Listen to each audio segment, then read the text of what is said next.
Located in the southeastern region of Worcester County, Massachusetts, lays the quiet town of Hopedale. Once a great milestone for capitalism and industry, Hopedale is now full of beautiful scenery, a wonderful community, and an old abandoned building located directly in the center of town. The history of this town cannot be explained without telling the tale of the company that carried it through the Industrial Revolution. The story begins in 1842, when Aidan Ballou settled in the town of Mendon, Massachusetts, with the idea of starting a socialist utopian commune. Aidan Ballou was a man who was born in 1803 in Cumberland, Rhode Island. He had a brother by the name of Cyrus, who he'd been very close to, and Cyrus had died quite young. When Aidan was about 17, 18 years old, in bed one night, he had a vision of Cyrus telling him he must go and preach the gospel of Jesus, or their blood would be on his hands. Then in the 20s, he became the minister in the Unitarian Church in Mendon. This was a time of all kinds of reform movements, abolitionism being the big one. But by about 1840, he and the people that he was involved in felt that they needed to form their own community somewhere where they could live out their ideals, but eventually found an old, pretty much abandoned farm in Hopedale, referred to as the Old House, because even in 1842, this house was 150 years old then.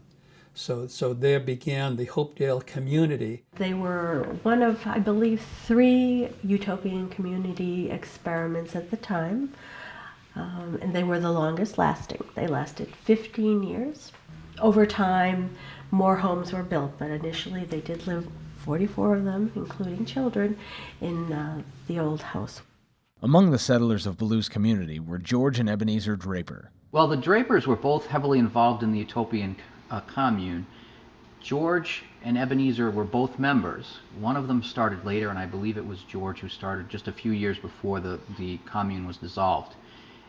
They had both become significant shareholders in the commune, and because of that, together they owned about 3/4 of the stock in the commune. The Draper brothers helped the commune by providing money for the community to survive with. The money was generated from a business they had started when they moved to Hopedale. They were the two who really brought the company to fruition eventually. This Little Red Shop was built in 1841, at the time when the community was founded, and they built loom parts here. It was built by Ebenezer Draper. The production that was going on here at the Little Red Shop of loom parts was largely financing the community.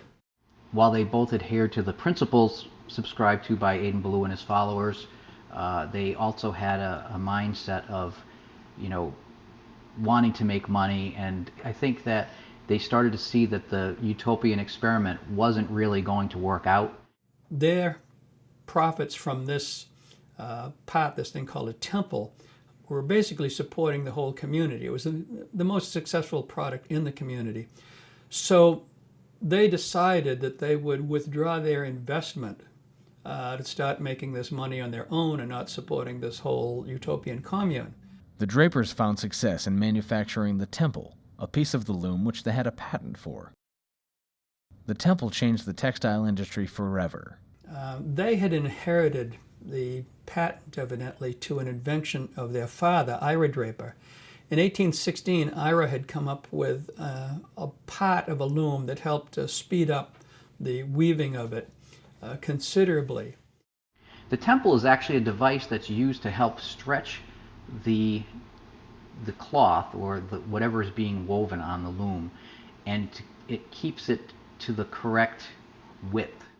It didn't take long for the Drapers to greatly expand their business. So they went from creating one element of a loom to determining that they could actually do the whole thing themselves. And in doing so, they were able to become the largest manufacturer of textile looms in the world by 1900.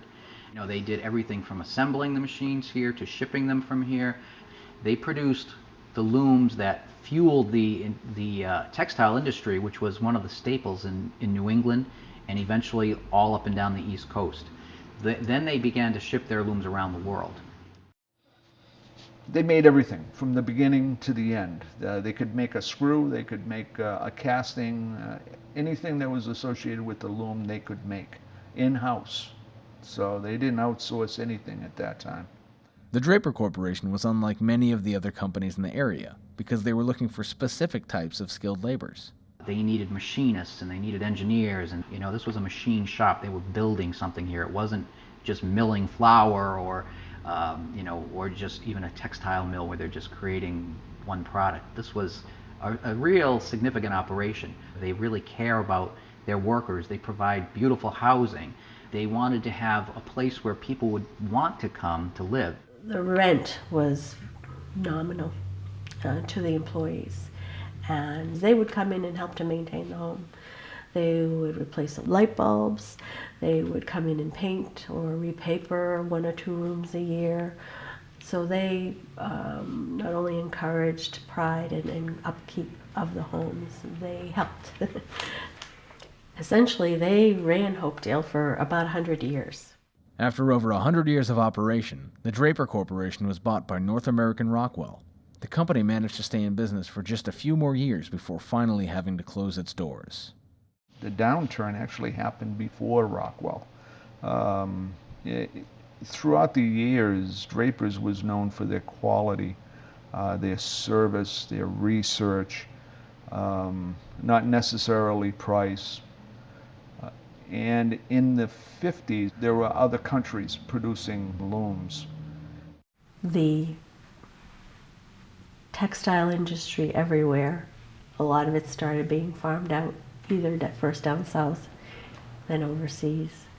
And also, I don't think that they kept up with the technology as they had earlier on, where they were more the innovators. The Swiss were a major part of the decline because they were able to make a better loom, a much quieter loom, which OSHA wanted us to do, as their noise regulations were being implemented.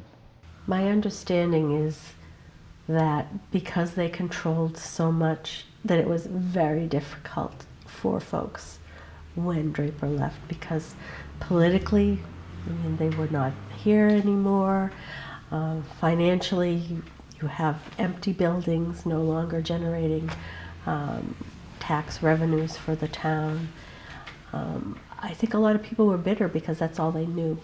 And some of us who have gotten involved recently in the last several years with learning about the history of Hopedale always wondered why there was really nothing that came to fruition as far as preserving the history and telling the story. And we surmise that a lot of that has to do with how things were left. The legacy of the Draper Corporation lives on through the Little Red Shop, the original workshop of George and Ebenezer Draper. The Little Red Shop exists today as a museum located across the street from the old Draper building. The museum is open to the public and exhibits the history of Hopedale and the Draper Corporation.